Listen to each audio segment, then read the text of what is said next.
disposera au moyen d'un virement bancaire et au plus tard dans les 10 jours d'un présente. Et à ce titre de dépôt de garantie entre les mains de maître qui est constitué séquestre dans les termes des articles 1956 la somme de 5000 € TTC. D'accord? C'est ce que vous aviez prévu entre vous, hein? Oui, d'accord. On est d'accord, très bien. Cette somme viendra donc en déduction du prix dû par l'acquéreur lors de la réalisation de l'acte authentique. Et en cas de non-réalisation des présents par la faute de l'acquéreur et conformément aux dispositions de l'article 1900 du Code civil, le séquestre ne pourra remettre les fonds au vendeur que du consentement de toutes les parties et en exécution d'une décision judiciaire devenue définitive. Ça veut dire quoi? Votre dépôt de garantie de 5000 €. Imaginons que vous ne souhaitiez plus acheter la maison alors que toutes les conditions étaient remplies. Vous devrez donc la somme de 9000 € et vous avez déposé 5000 maintenant. Nous ne pourrons pas vous donner à vous, mesdames les vendeuses, la somme de 5000 €. Il faudra passer soit par un accord écrit entre toutes les parties, soit au tribunal. Parce que je ne suis pas habilité à vous donner cet argent. Il y a dans l'inconscient collectif, les gens pensent que lorsqu'on pose un séquestre, cette somme est due au vendeur. Oui, mais il faut passer par une décision de justice, obligatoirement. Tout à fait. Et oui, on ne peut pas vous remettre cet argent comme ça, c'est pas possible. Il nous faut une décision. Ou un accord tacite entre toutes les parties. Tout à fait. Alors,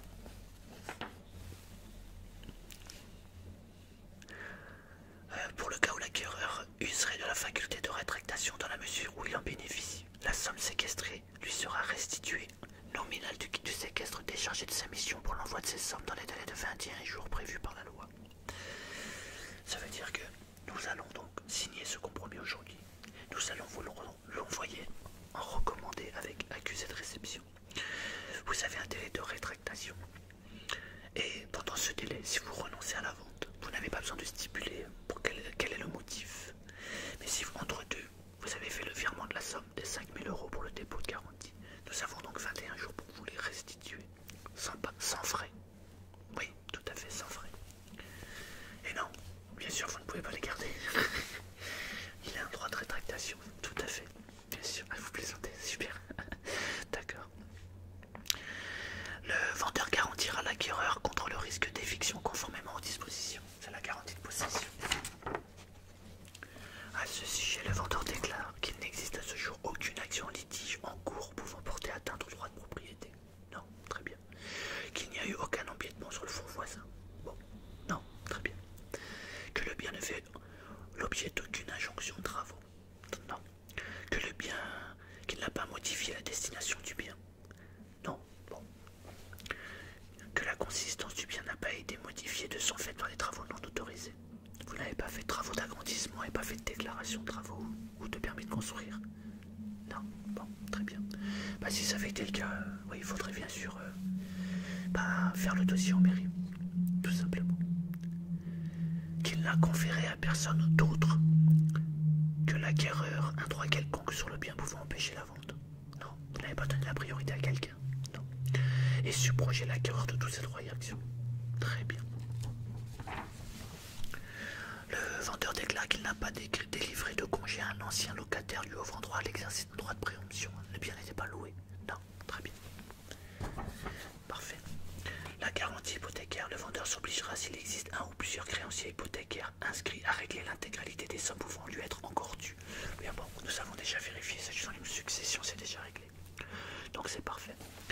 En ce qui concerne les servitudes, l'acquéreur profitera ou supportera les servitudes s'il en existe. À ce sujet, le vendeur déclare n'avoir créé ni laissé aucune servitude, qu'à sa connaissance il n'en existe pas d'autre que celle résultant le cas échéant de l'acte de la situation naturelle des lieux, de la loi et de l'urbanisme, et de celle que nous avons énoncée tout à l'heure, en ce qui concerne la servitude de tréfonds et de canalisation. D'accord? Très bien. L'acquéreur prendra le bien dans l'état où il se trouve à ce jour, et bien sûr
vous êtes exonéré, sauf que s'il est prouvé donc par l'acquéreur, dans les délais légaux, que les vices cachés étaient en réalité connus par vous, vendeur, et que vous les avez maquillés, évidemment, vous deviendrez responsable de ce maquillage.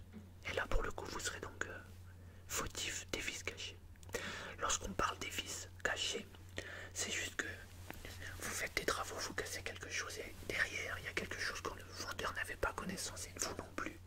Le vendeur n'étant pas un professionnel, vous le prenez à la maison en l'état, à vos risques et périls, tout simplement. Maintenant, si vous aviez caché, remaçonné quelque chose, un pilier par exemple qui était fendu, vous êtes responsable.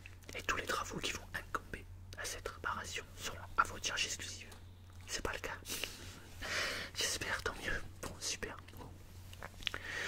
La contenance. Le vendeur ne confirme aucune garantie de contenance du terrain, ni de sa superficie et des constructions. Bon là en l'occurrence, ça sera surtout pour la construction, parce que pour le terrain, comme nous ferons intervenir le géomètre, on aura défini, nous aurons donc là la mesure précise du terrain. En ce qui concerne la construction, il n'y a pas eu de loi Carrez, puisqu'on n'a pas de copropriété. Vous savez que votre maison, elle fait combien? On n'a pas la mesure. Il faut 120 mètres carrés. Bon, elle fait 120 mètres carrés. Maintenant, elle peut faire 118 comme 122. Il n'y a rien de précis. D'accord? Très bien. Les impôts. Le vendeur déclare être à jour des mises en recouvrement des impôts locaux. Donc l'acquéreur sera redevable à compter du jour de la signature de l'acte authentique des impôts et contributions. Donc la taxe d'habitation, si elle est exigible, est due pour l'année entière. Donc elle est pour vous. Hein. Vous êtes redevable de l'année en cours d'où vous habitez. Vous êtes redevable de là. Par contre, la taxe foncière ainsi que la taxe d'enlèvement des ordures ménagères, si elle est due, seront réparties entre le vendeur et l'acquéreur en fonction du temps pendant lequel chacun aura été propriétaire au cours de cette année. Alors,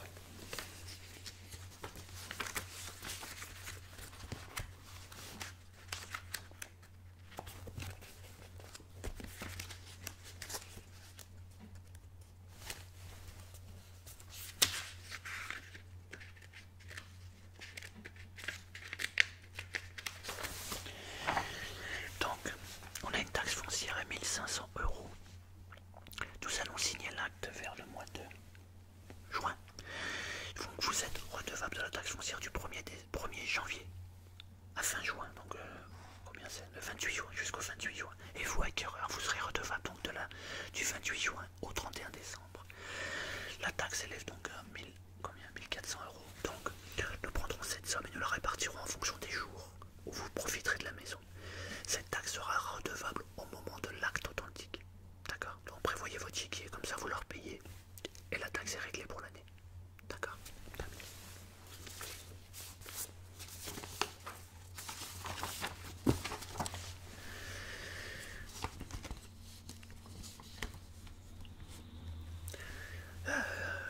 Oui, il y a un avantage fiscal qui avait été fait sur la maison. Non, puisqu'il s'agissait d'une... Non, oui, c'est à votre parent. Non, il n'y a pas d'avantage. Bon, très bien. Vous ferez bien sûr... L'acquéreur fera son affaire personnelle de la continuation ou de la réalisation de tous les contrats EDF, eau, électricité, etc. etc. D'accord, très bien. L'assurance, pardon. L'acquéreur ne continuera pas les polices d'assurance actuelles, garantissant le bien et conférera à cet effet mandat au vendeur de résilier les contrats lorsqu'il avertira son assureur la réalisation des présentes. Le bien reste assuré jusqu'au jour de l'acte authentique. Très bien. Vous vous assurez le bien au jour de l'acte authentique. D'accord. Lorsqu'on va signer l'acte authentique, vous deviendrez propriétaire et il faut que le bien soit assuré. D'accord. Très bien. Vous déclarez ne pas avoir conclu le contrat d'affichage. Non. Comment? Vous avez mis votre panneau? Oui. Vous avez raison, ça vous fait de la pub. Mais il n'y a pas de contrat d'affichage. Non. Bon, très bien. Alors. Ensuite, vous n'avez pas fait de travaux depuis les 10 ans. Non. Donc il y a une absence de travaux. Très bien. Il n'y a eu aucune construction et rénovation qui ont été réalisées. Non. D'accord. Très bien. Alors nous allons voir les diagnostics.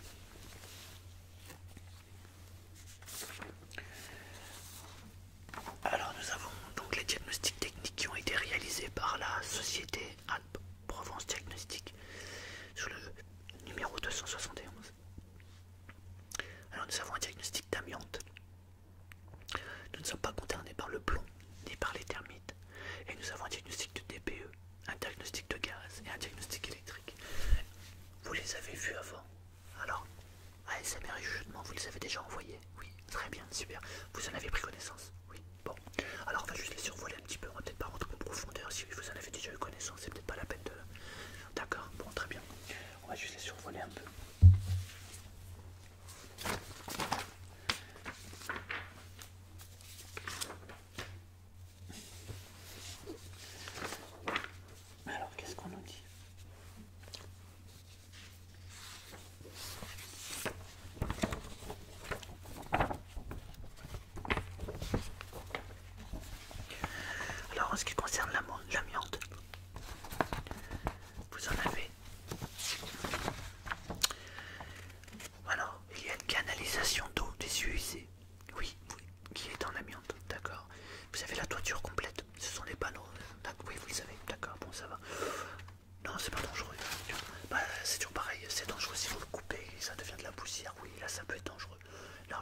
maison est classée E.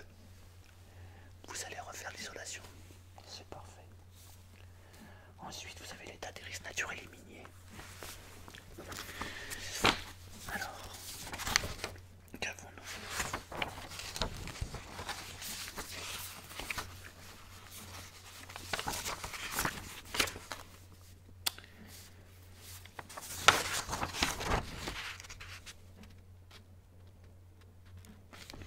Bah, vous avez le classique. Nous sommes en zone de sismicité 4, comme dans tout le département. Et il n'y a rien de particulier. Non, ça. Bon, ça va, d'accord. Voilà pour les diagnostics.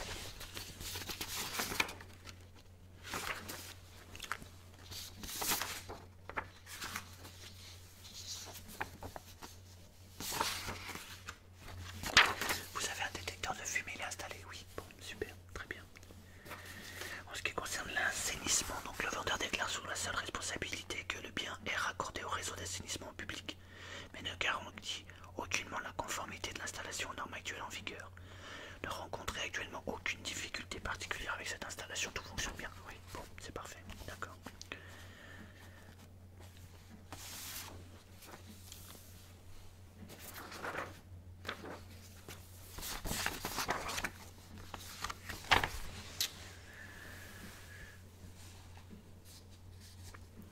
Alors nous allons faire la réitération de l'acte authentique, au plus tard le 22/8.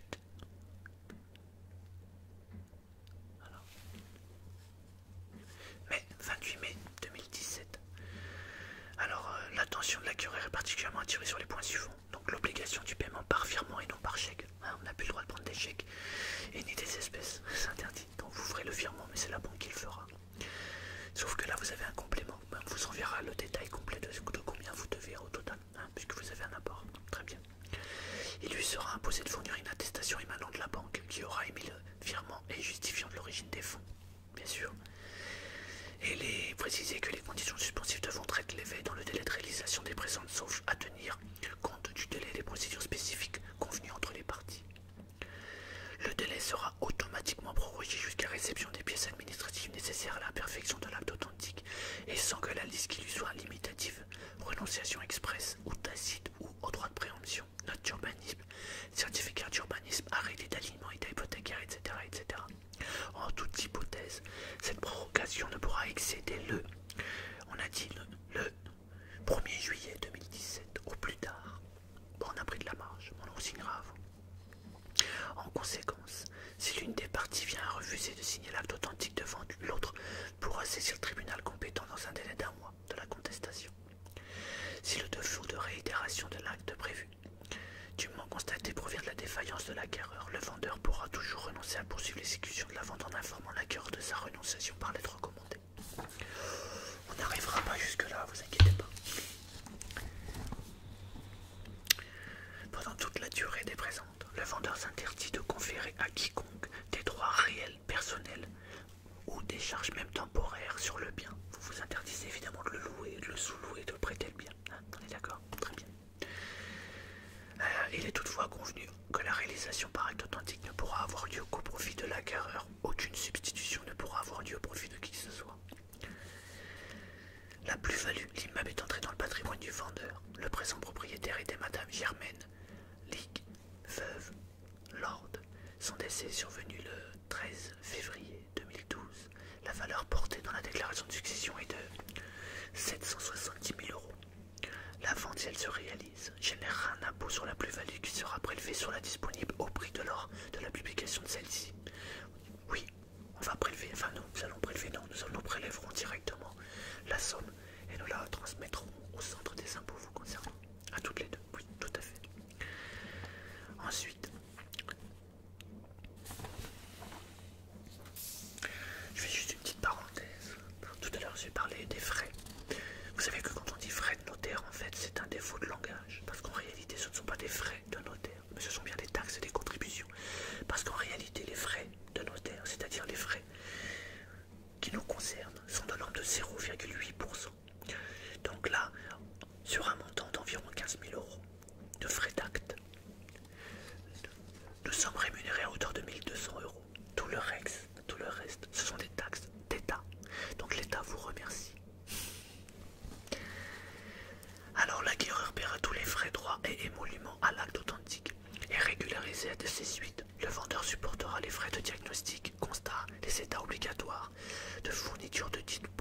notation, etc. etc.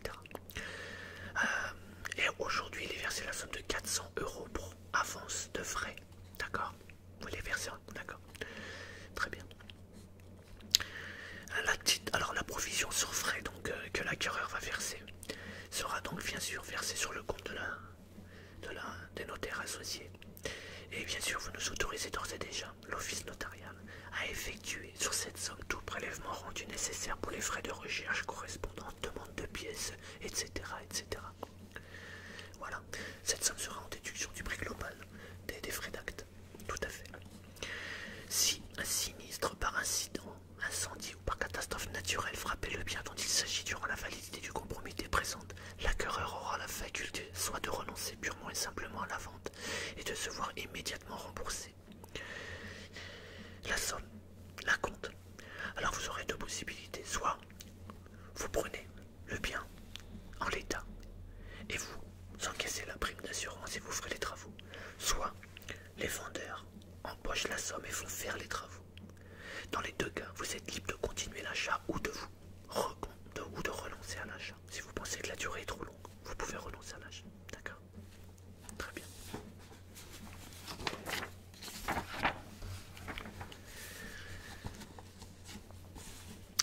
En cas de décès des vendeurs ou du vendeur, il s'agit d'une personne physique, mais de dissolution volontaire du vendeur, il s'agit d'une personne morale. Avant la constatation authentique de la réalisation des présentes, ces ayants droit, fussent-ils majeurs protégés, seront tenus à la réalisation des présentes dans les mêmes conditions que leur auteur. L'acquéreur pourra demander dans le délai de 15 jours du moment où il a eu connaissance du décès ou de la dissolution à être dégagé des présentes en raison du risque d'allongement du délai de leur réalisation par suite de la survenance de cet événement. En d'autres termes, si vous décédez, vos ayants droit auront obligation de vendre à monsieur. Par contre, comme le durée va s'allonger, vous n'êtes pas obligé d'acheter. Soit vous vous dites non mais je la veux quand même et ça va prolonger de 2 mois ou 3 mois supplémentaires. Ou soit vous dites non ça va être trop long et je me désengage. Dans ce cas-là, vous récupérez votre acompte. D'accord? Très bien. Par contre, inversement, si vous décédez, vos ayants droit, bien sûr, n'ont pas obligation d'achat. Oh, ça peut arriver, mais c'est extrêmement rare. Mais ça nous est arrivé sur un dossier. Oui, oui. Oui, bah là, oui. L'acquéreur est décédé avant l'achat. Crise cardiaque, ça arrive.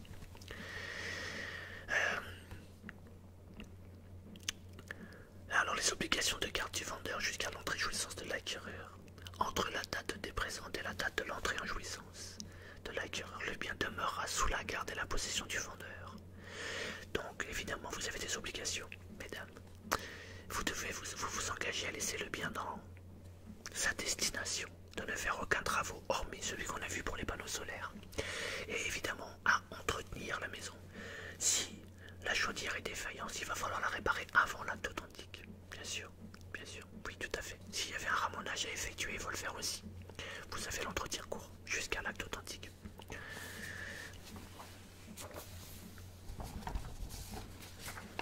Oui, c'est bientôt fini.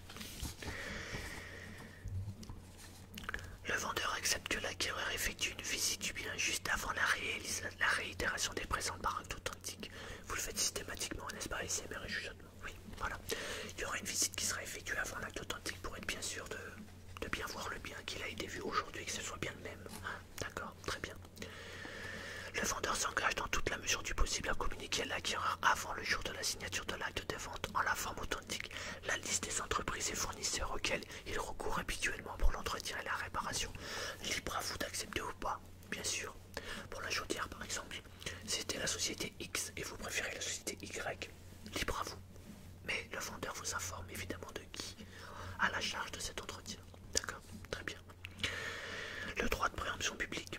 Une déclaration d'intention d'aligner sera déposée auprès de la mairie par le notaire en qualité de mandataire des parties.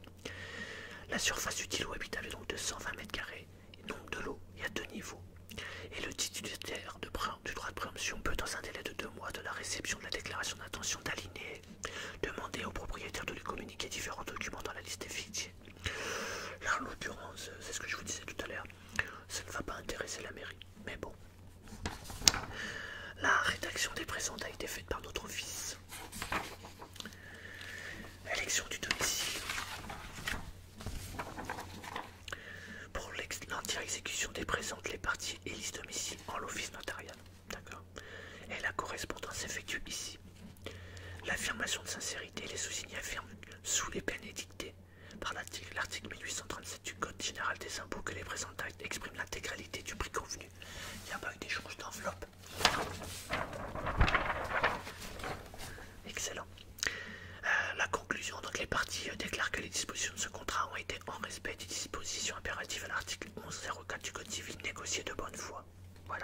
parties affirment que le présent contrat reflète l'équilibre voulu par chacune d'entre elles. C'est bon, très bien. Faculté de rétractation, donc c'est ce que je vous disais tout à l'heure. Nous allons donc vous envoyer un recommandé. C'est un délai de 10 jours qui est à compter du lendemain de la première présentation de la lettre avec notification. Le délai court. Le jour où on vous présente le bien, vous avez 10 jours.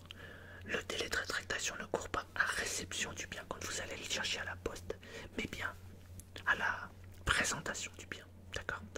Donc là, en l'occurrence, le bien va partir. Nous sommes donc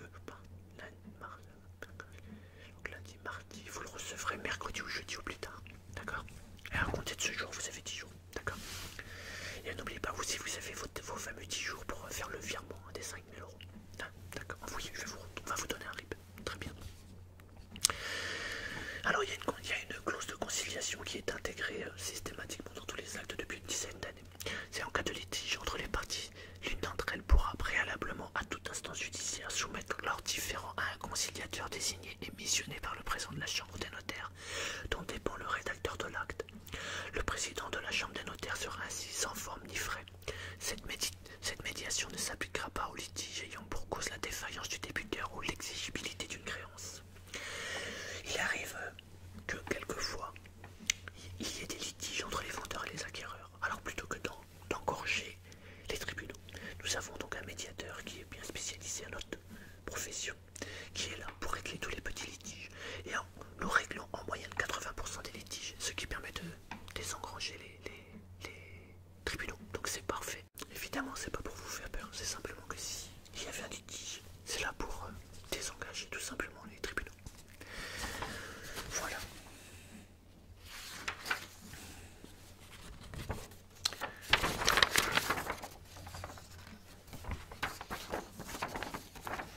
Et bien, nous avons fait tout le tour. Nous pouvons donc signer ce compromis. Vous avez des questions? Non, tout est parfait. Bon, super. Alors,